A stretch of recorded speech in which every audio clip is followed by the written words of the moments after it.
வணக்கம் அன்பர்களே, நான் உங்கள் அன்பான சயின்டிஃபிக் வேதிக் அஸ்ட்ராலஜர் அஸ்ட்ரோலஜி பேசுகிறேன். நல்லது நினைப்போம், நல்லதே நடக்கும். தொடர்ந்து நம்ம சேனலில் வரக்கூடிய வீடியோஸ் பார்த்துட்டு இருப்பீங்க நம்புகிறேன்.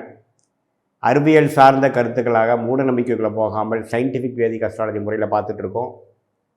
அந்த அடிப்படையில் இந்த காணொலியில் என்ன பார்க்குறோன்னா, உங்களுக்கு வெளிநாடு சென்று செட்டில் ஆகக்கூடிய யோகம் படிப்பு விஷயமாவோ வேலை விஷயமாவோ தொழில் விஷயமாவோ அந்த அமைப்பு உண்டா அப்படிங்கிறது நாம் துல்லியமாக இந்த காணொலியில் பார்க்க போகிறோம். இப்போ பார்த்தீங்கன்னா லக்னம்ங்கிறது தான் நம்மளுடைய ஜாதகத்தின் ஆரம்ப பகுதி. லக்னமும் உங்களோட ஜாதகத்தில் பார்த்தீங்கன்னா எழுதியிருக்கும். ஸோ அந்த லக்னத்திலேருந்து லக்னம் தான் முதல் வீடு, அப்புறம் ரெண்டாம் வீடுங்கிற குடும்பம் தனஸ்தானம், மூன்றாம் வீடுங்கிறது கீர்த்தி தைரியஸ்தானம், நாலாம் வீடுங்கிறது தாயார் இடம் வீடுங்கிற ஸ்தானம், ஐந்தாம் வீடுங்கிறது புத்திரஸ்தானம், ஆறாம் வீடுங்கிறது கடன் நோய் எதிரி ஸ்தானம், ஏழுங்கிறது களத்தில் பங்குதாரர் குடும்ப உங்களுடைய மனைவி கணவர் ஸ்தானம், எட்டுங்கிறது ஆயுசு வெளிநாடு, எட்டாம் வீடுங்கிறது நம்மளுடைய லக்னம் பார்வை இல்லாத ஒரு வீடு. இங்கே பிறக்கும் இடத்துலேருந்து வாழும் இடத்துலேருந்து தள்ளி போகக்கூடிய ஒரு பாவம் பார்த்திங்கன்னா எட்டாம் பாவம். அந்த எட்டாம் பாவம் வலிமையாக திருக்பலத்தோடு இருந்தப்போ நீங்கள் வெளிநாட்டிலே போய் வாழக்கூடிய அமைப்பு இருக்குது. அந்த பலம் குறையும் போது அந்த அளவுக்கு நீங்கள் ஆறு தாண்டுவீங்களா கடல் தாண்டுவீங்களான்னு தெரிஞ்சுக்கலாம். அதே மாதிரி 12ஆம் பாவம்னு ஒன்று இருக்குதுங்க. 12ஆம் பாவம் பார்த்திங்கன்னா வெளிநாடு போயிட்டு வரக்கூடிய அமைப்பு. 8ஆம் பாவங்கிறது அங்கேயே தங்கக்கூடிய அமைப்பு அப்படிங்கிற விஷயங்கள் நம்ம தெரிஞ்சுக்கணும். ஸோ நம்மளோட ஜோதிட சாஸ்திரத்தை அருளிய முன்னோர்கள் பார்த்திங்கன்னா ஒரு பாவத்துக்கும் ஒரு காரத்துவை கொடுத்துருக்குறாங்க, ஒரு ஆதிபத்தியத்தை கொடுத்துருக்குறாங்க. அந்த ஆதிபத்தியம் 8ஆம் பாவங்கிறது உயரிய இடத்துக்கு போகிறது, வெளிநாடு போகிறது, வெளி மாநிலம் போகிறது, இருக்கிற இடத்துட்டு போகிறது. 12ஆம் பாவங்கிறது தள்ளி போகிறது, பரதேசம் போகிறது அப்படிங்கிற விஷயங்கள் கொடுக்குது.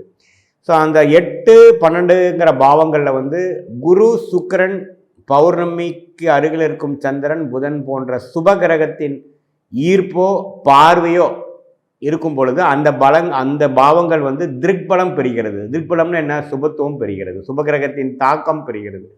ஸோ சுபகிரகத்தின் தாக்கம் பெருகி அந்த பாவங்கள் அப்படி இருக்கும் பொழுது நீங்கள் இயல்பாகவே வெளிநாட்டில் போய் செட்டில் ஆகக்கூடிய கர்மாவில் பிறந்திருக்கீங்கன்னு அர்த்தம்.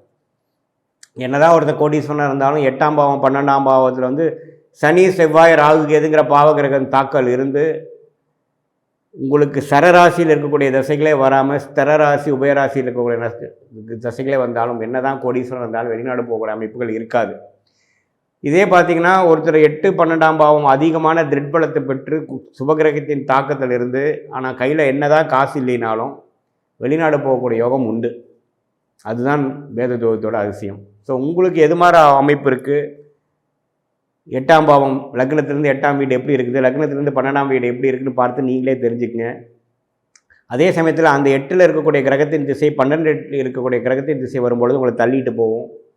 அதே சமயத்தில் சரராசியில் இருக்கக்கூடிய தசை, அதாவது மேஷம், கடகம், துலாம், மகரம், இந்த 4 தான் சரராசி. இந்த சரராசியில் ஒரு கிரகம் இருந்து அந்த திசை நடக்கும் பொழுதும் நீங்கள் தள்ளி போவீங்க. வெளி மாநிலம் போகிறீங்களா, வெளிநாடு போகிறீங்களாங்கிறது இன்னும் கொஞ்சம் நுண்ணிப்பாக பார்த்தா சொல்லலாம். அதே சமயத்தில் ராகு கேது தசை நடக்கிறப்பவும் ராகுவும் கேதுவும் சாயா கிரகங்கள், ஒரு அந்நிய சூழ்நிலை குறிக்கக்கூடிய கிரகங்கள், பிற மொழிகள் பேசக்கூடிய ஒரு அந்நிய சிச்சுவேஷனில் வாழக்கூடிய அமைப்பு கொடுக்கறது ராகு கேது தசைகள்.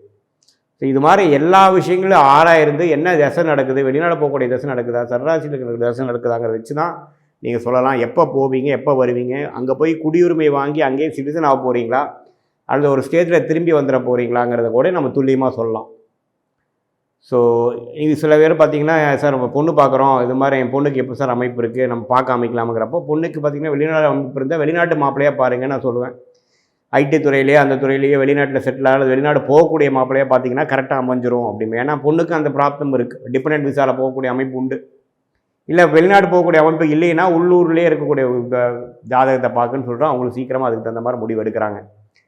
கண்டிப்பாகவே அந்த 8, 12 சுபத்துவம் திருப்பலம் பொறுத்து தான் அவங்களுக்கு அங்கே போகலாமா வேண்டாமாங்கிற இஷ்டமே இருக்கும். அவங்களுக்கு அந்த சிந்தனையே அப்படி தான் வரும் அவங்களுக்கு. அதுதான் கர்மா கொடுக்கக்கூடிய சிந்தனைகள்.